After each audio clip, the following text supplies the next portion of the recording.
चलिए बढ़ते हैं आज की कहानी की ओर। दोस्तों, गर्मियों का वो महीना था जब मैं छत पर टांग पसारे सो रहा था कि तभी आसमान में काले बादल छा गए। और जब बादल की गड़गड़ाहट की आवाज़ मेरे कानों में आई तो उस बादल की गड़गड़ाहट की आवाज़ सुनकर मेरी आंखें खुल गई। तो आसमान में उस वक्त बिजलियां चमक रही थी और हवाएं भी बहुत तेज चल रही थी। अब ये देखकर मैं अपने बिस्तर को समेटने लगा। अभी मैं बिस्तर को समेट ही रहा था कि तभी मेरी नज़र नीचे एक कुआं पर गई। तो मैंने देखा कि उस कुएं के पास कोई बैठा हुआ है, जिसे देखकर मैं हैरान हो गया कि इतनी रात को कौन उस कुएं के पास बैठा हुआ है। अभी मैं इसी सोच में ही था कि तभी आसमान से बिजली चमकी। उस बिजली की चमक की रोशनी उस कुएं की तरफ गई तो मैंने देखा कि वहां पर कोई औरत बैठी थी। अब ये देखकर मैं घबरा गया कि इस तूफानी रात में वो औरत उस कुएं के पास क्या कर रही है। अभी मैं यही सोचते हुए उस औरत की तरफ ही देख रहा था कि तभी वो औरत अचानक से गायब हो गई। अब उस औरत को गायब होता हुआ देखकर मैं बहुत ही ज्यादा डर गया। अभी मैं डरा से मैं उस कुएं की ओर ही देख रहा था कि तभी किसी ने मेरे कंधे पर हाथ रखा। कंधे पर हाथ देखकर अब मैं और भी ज्यादा डर गया था। और जब डरते हुए मैंने पीछे की तरफ पलटकर देखा तो उसे देखकर मेरे रोंगटे खड़े हो गए और अब मैं इधर से उधर नहीं हो पा रहा था। दरअसल मैंने देखा कि वो वही औरत थी जिसे मैंने अभी उस कुएं के पास देखा था। उस औरत का भयानक रूप देखकर मेरे हाथ पैर कांप रहे थे और अब मेरी आवाज भी नहीं निकल रही थी। अब मैं चीखने चिल्लाने की बहुत ही कोशिश करने लगा पर मेरी आवाज ही नहीं निकल रही थी कि तभी उस औरत ने मेरा गला पकड़ लिया। और उस औरत के गला पकड़ते ही मानो मेरी जान ही निकलने वाली थी कि तभी मेरी चीख निकल गई। मेरी चीख निकलते ही जब मेरी आंख खुली तो मेरे सामने मेरे पापा खड़े थे और मैं खाट पर लेटा हुआ था और आसमान में तारे टिमटिमा रहे थे। अब ये देखकर मैं हैरान हो गया कि अभी जो मैंने कुछ समय पहले देखा था वो एक सपना था, जिसे देखकर मैं बहुत ही ज्यादा डर गया था कि तभी पापा ने कहा कि क्या हुआ जो तू इस तरह चीख रहा था। पापा के इतना कहने पर मैंने कहा कि मैंने बहुत ही बुरा सपना देखा था जिस वजह से मेरी चीख निकल गई। मेरे इतना कहने पर पापा ने मुझे नीचे चलने को कहा और साथ ही ये भी कहा कि मौसम भी खराब हो रहा है और शायद बारिश भी होने वाली है। अब पापा के इतना कहते ही मैं अपना बिस्तर समेटने लगा पर बार बार मेरी नज़र छत से उस कुएं की ओर ही जा रही थी पर उस कुएं के पास मुझे कोई भी नजर नहीं आया। और फिर मैं बिस्तर समेटकर छत से नीचे आ गया।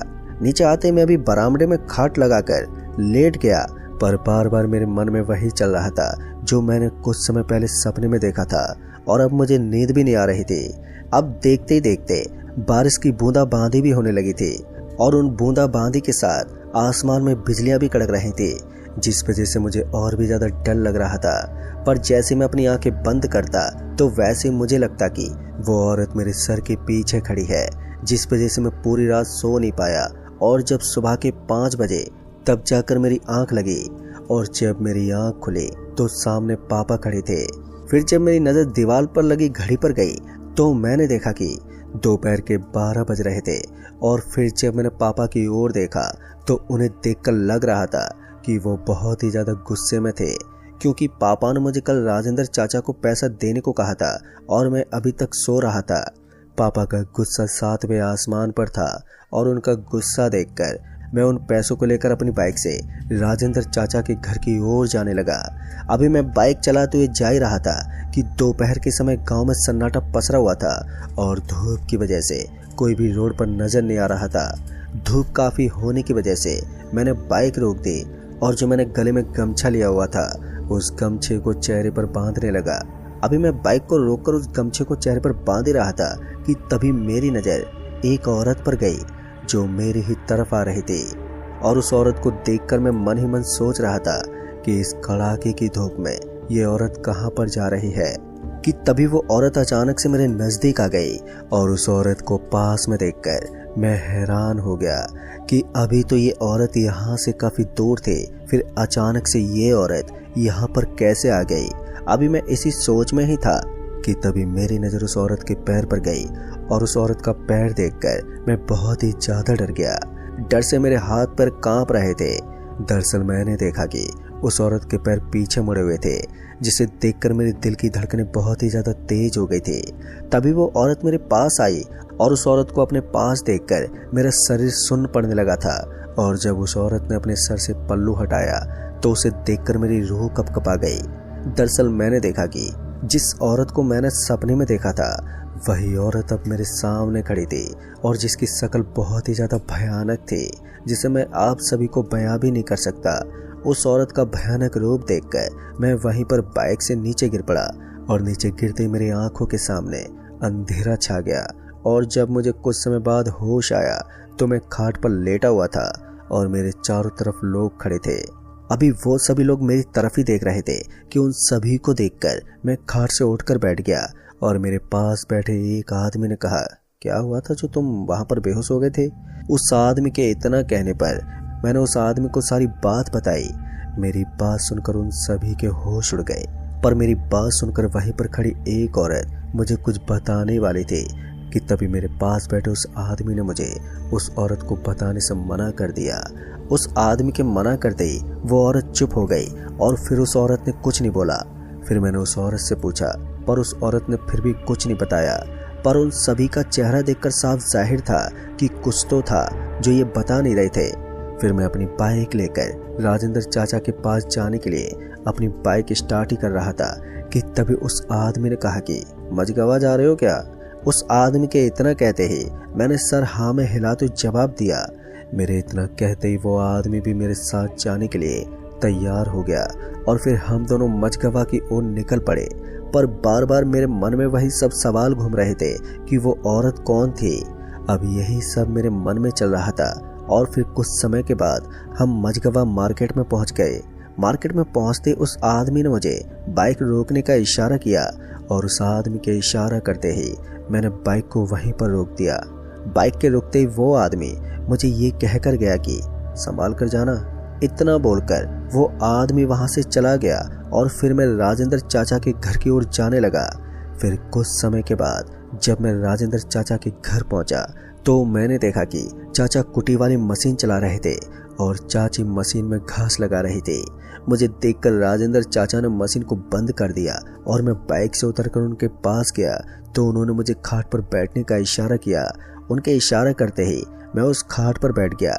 खाट पर बैठते ही मैं वो पैसे निकालकर राजेंद्र चाचा को देने लगा, पर मुझे पैसा देता हुआ देखकर उन्होंने कहा कि मैंने जिस काम के लिए पैसा मंगाया था वो काम ही नहीं हुआ है। अगर तुम्हें इन पैसों की ज़रूरत हो तो तुम ले जाओ और फिर जब ज़रूरत होगी तो मैं फिर से मांग लूँगा। अब चाचा के इतना कहने पर मैंने चाचा जी से कहा, नहीं चाचा, अभी आप इन पैसों को अपने पास रखो। मेरे इतना कहने पर चाचा ने वो पैसा चाची को रखने के लिए दे दिए और साथ ही चाय बनाने को कहा। चाचा के इतना कहते मैंने चाचा से कहा, नहीं चाचा, रहने दो, क्योंकि चाय पीते पीते काफ़ी समय हो जाएगा और अब अंधेरा भी होने को है। मेरे इतना कहने पर चाचा ने कहा कि मैं भी साथ में चल रहा हूँ, मुझे सुनील भाई के घर जाना है, वहाँ पर तुम मुझे छोड़ देना और फिर तुम वहाँ से अपने घर चले जाना। अभी मैं और चाचा बातचीत ही कर रहे थे कि तभी चाची चाय बनाकर ले आई और हम दोनों ने चाय पी और चाय पीकर फिर मैं चाचा हम दोनों साथ में निकल पड़े। अब अंधेरा भी काफ़ी होने लगा था। जैसे मैं बाइक लेकर उसी जगह पर पहुंचा जहां पर मैंने उस औरत को देखा था तो मैंने सोचा कि ये बात चाचा जी को बता देता हूं। अभी मैं चाचा को बताने जा रहा था कि चाचा ने कहा, ये जो सामने पेड़ दिखाई दे रहा है उसी पेड़ पर एक औरत फांसी लगाकर मर गई थी और गांव वालों का कहना है कि उस औरत की आत्मा आज भी भटकती रहती है। चाचा के इतना कहने पर फिर मैंने उन्हें सारी बात बताई। मेरी बात सुनकर चाचा भी घबरा गए और उन्होंने मुझे बाइक सीधे घर लेकर चलने को कहा। चाचा के इतना कहने पर मैं बाइक लेकर सीधे घर जा पहुंचा और घर पहुंचते ही चाचा ने मुझे एक गिलास पानी लाने के लिए कहा। चाचा के इतना कहते ही मैं चाचा के लिए घर में से पानी लाने के लिए गया और जब मैं पानी लेकर आया तो चाचा मेरे साथ घटी घटना को मम्मी पापा को बता रहे थे। चाचा की ये बात सुनकर मम्मी पापा का भी चेहरा उतर गया कि तभी पापा ने मुझे अपने पास बुलाया और मेरे गले में ताबीज को ढूंढने लगे। तभी मैंने पापा से कहा कि पापा, वो लॉकेट तो अचानक ही कहीं गायब हो गया है या कहीं पर गिर गया है। मैंने उस ताबीज को ढूंढने की बहुत कोशिश की पर वो कहीं नहीं मिला। मेरी बात सुनकर पापा बहुत ही ज़्यादा डर गए थे कि तभी पापा ने अभिषेक के पास कॉल किया। दरअसल अभिषेक मेरे गांव में रहता था, जो कार ड्राइवर था पापा ने अभिषेक को कॉल करके कार लेकर घर आने को कहा। इतना बोलकर पापा ने फोन काट दिया, पर उन सभी का चेहरा देखकर ये साफ जाहिर था कि कुछ तो था जो मम्मी पापा मुझे बता नहीं रहे थे। मम्मी पापा का घबरा हुआ चेहरा देखकर मैंने पापा से पूछ ही लिया, क्या हुआ पापा, आप इतना घबरा क्यों रहे हैं? मेरे इतना कहने पर पापा ने कहा कि कुछ नहीं बेटा, और इतना बोलकर वो चुप हो गए कि तभी मुझे एक कार घर की तरफ आती हुई नजर आई। और जब वो कार घर के पास आकर रुकी तो पापा ने मुझे और चाचा को कार के अंदर बैठने का इशारा किया। पापा के इशारा करते ही मैं और चाचा कार के अंदर बैठ गए। कार में बैठते मम्मी पापा घर के अंदर गए और जब घर से बाहर आए तो मैंने देखा कि पापा हाथ में लालटेन जैसा कुछ लिए हुए थे और उसके अंदर कुछ घूम रहा था, पर वो बहुत ही अजीब तरह का था। और जैसे पापा कार के पास आए तो मैंने पापा से पूछ ही लिया, पापा ये क्या है? मेरे इतना कहते ही पापा बिना कुछ बोले ही कार के अंदर बैठ गए। पापा की कार में बैठते ही अभिषेक भाई कार को स्टार्ट करके पापा की बताई हुई जगह पर लेकर जाने लगे। पर अब रात भी काफी हो चुकी थी। मैं कार में बैठकर कार से बाहर की ओर देख रहा था कि तभी मेरी नजर एक पेड़ पर गई, जिसे देखकर मेरे रोंगटे खड़े हो गए और डर से मेरे हाथ पर कांपने लगे। मुझे इस तरह देखकर मेरे पास बैठे चाचा ने कहा, क्या हुआ? चाचा के इतना कहते ही जब मैंने चाचा को उस ओर देखने का इशारा किया तो मेरे इशारा करते ही जब चाचा ने उस ओर देखा तो वहां पर कोई भी नहीं था। तभी चाचा ने कहा, वहां पर तो कुछ भी नहीं है। चाचा के इतना कहते ही मैंने चाचा को बताया कि वो औरत अभी मुझे उस पेड़ पर बैठी हुई नजर आई थी। अब मेरी ये बात सुनकर सभी लोग बहुत ही ज्यादा डर गए और पापा ने अभिषेक को और भी स्पीड से कार को चलाने के लिए कहा। पापा के इतना कहते ही अभिषेक ने कार को और भी ज्यादा स्पीड से भगाना शुरू कर दिया। अभी अभिषेक कार को उसी स्पीड से लेकर आगे की तरफ बढ़ रहा था कि तभी अचानक से रोड के बीच में कोई खड़ा हुआ दिखाई दिया। और जब कार उसके पास गई तो मैंने देखा कि ये तो वही औरत थी जिसे मैंने अभी कुछ समय पहले पेड़ पर देखा था। अब उस औरत को देखकर सभी लोग बहुत ही ज्यादा घबरा गए कि तभी पापा ने कहा कि कार को मत रोकना। पर उस औरत को देखकर हम सभी बहुत ही ज्यादा डर गए थे कि तभी कार उस औरत को पार करते हुए आगे निकल गई। और जब मैंने पीछे की तरफ पलट कर देखा तो वो औरत ज्यों का त्यों खड़ी थी और उस औरत का चेहरा बहुत ही ज्यादा भयानक था, जिसे देखकर मेरे रोंगटे खड़े हो रहे थे। पर वहीं अभिषेक कार को उसी रफ्तार में आगे की ओर लेकर बढ़े जा रहा था कि तभी वो औरत सामने एक पेड़ पर खड़ी नजर आई कि तभी उस औरत ने पेड़ की बहुत ही मोटी डाल को हमारी तरफ फेंक दिया। अब उस औरत के फेंकते ही कार आगे निकल गई। अगर थोड़ा सा भी कार पीछे होती तो हम सभी उस डाल की वजह से कार में दबकर वहीं मर जाते। वो तो हमारी किस्मत अच्छी थी कि कार उस डाल के गिरने से पहले ही आगे निकल गई। पर अब वो औरत हवा में उड़ते हुए हमारे पीछे आने लगी। पर अच्छी बात तो ये थी कि अभी भी अभिषेक कार उसी रफ्तार में भगाया जा रहा था। तभी रोड के दाएं तरफ एक बड़ा सा गेट दिखाई दिया और उस गेट को देखकर पापा ने कार को उस गेट की ओर जाने को कहा।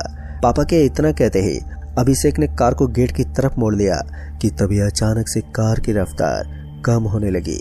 और जब हमने पीछे पलट कर देखा तो उसे देखकर हम सभी हैरान हो गए। दरअसल हमने देखा कि वो औरत कार को पकड़कर अपनी तरफ खींच रही थी और दूसरी तरफ अभिषेक कार को स्पीड में करते जा रहा था कि तभी अचानक से उस औरत ने कार को छोड़ दिया और कार काफी रफ्तार में होने की वजह से कार उस गेट में जाकर टकरा गई, जिस वजह से हम सभी को काफी चोट आ गई। और वहीं पर अभिषेक के सर पर लगने की वजह से उसकी वहीं पर मौत हो गई, क्योंकि अभिषेक का स्टीयरिंग में सर लगने की वजह से उसका सर फट गया, जिस वजह से वो मर गया। दोस्तों, ये सब देखकर हम सब बहुत ही ज्यादा डर गए थे। डर से हम सभी के पसीने छूट रहे थे। हालांकि हमें भी चोट आई थी पर उतनी गहरी नहीं थी। फिर हम सभी उस कार से उतरकर उस गेट के अंदर जाने वाले थे कि तभी उस औरत ने राजेंद्र चाचा का पैर पकड़ लिया और उन्हें घसीटते हुए वो लेकर जाने लगी। चाचा चीखते चिल्लाते रहे पर हम कुछ भी नहीं कर पाए और अचानक से चाचा अंधेरे में गायब हो गए। गायब होते ही अब चाचा की आवाज आनी भी बंद हो गई थी और आवाज के बंद होते ही मैं और पापा उस लालटेन जैसी चीज को लेकर हम दोनों उस गेट के अंदर भागते हुए जाने लगे कि तभी हमें एक कुटिया दिखाई पड़ी और उस कुटिया को देखकर पापा ने उसमें जाने का इशारा किया। इशारा करते ही हम उस कुटिया के पास जा पहुंचे और उस कुटिया के पास पहुंचते ही मैंने देखा कि उस कुटिया के अंदर एक बाबा बैठे हुए थे कि तभी पापा ने बाबा से कहा कि हमें बचा लो, वो औरत हम सभी को मारना चाहती है। जिस पर बाबा ने कहा, मैंने तुम्हें बताया था कि जैसे ही तुम्हारा बेटा 15 साल का होगा वैसे तुम सभी पर बहुत ही बड़ी मुसीबत आन पड़ेगी, और इसीलिए मैंने तुम्हें वो ताबीज़ दिया था कि जब तक वो ताबीज़ तुम्हारे बेटे के गले में रहेगा तब तक ना तो तुम्हारे बेटे को कुछ होगा और ना ही तुम सभी को। और 15 साल के होते ही तुम अपने बेटे को मेरे पास लेकर आ जाना। पर तुम्हें ये याद ही नहीं रहा, जिस वजह से आज ये सब हो रहा है। अगर और कुछ लेट करते तो शायद ये जो हाथ में लिए हो वो भी टूट जाता और जो इसके अंदर कैद है वो बाहर आ जाता, तो तुम्हारा बेटा एक शैतान के रूप में बदल जाता और फिर तुम सभी का मरना तय था। दोस्तों, इतना बोलकर बाबा उस कुटिया से बाहर निकलकर अपनी साधना करने लगे और उस औरत को बुलाया। उस औरत के आते ही हवा बहुत ही तेज हो गई। फिर अचानक से वो औरत बाबा के सामने आकर खड़ी हो गई। उस औरत को खून से लथपथ देखकर मैं बहुत ही ज्यादा डर गया कि तभी बाबा ने अपनी तंत्र विद्या से उस औरत को कैद कर लिया और लालटेन जैसा जो था वो भी पापा से मांग लिया था। और फिर मुझे बाबा ने एक ताबीज़ दी और कहा, जब तुम 30 साल के हो जाओगे तो उसके एक दिन पहले ही तुम्हें यहाँ पर आ जाना है, नहीं तो ये औरत फिर से बाहर आ जाएगी और तुम्हें मारने की कोशिश करेगी। और फिर उसके बाद से मैंने कभी भी उस ताबीज़ को अपने से दूर नहीं किया और आज भी उस ताबीज़ को मैं संभाल कर रखता हूँ कि कहीं वो गिर ना जाए। तो दोस्तों, इस कहानी में बस इतना ही। तब तक के लिए बाय एंड टेक केयर।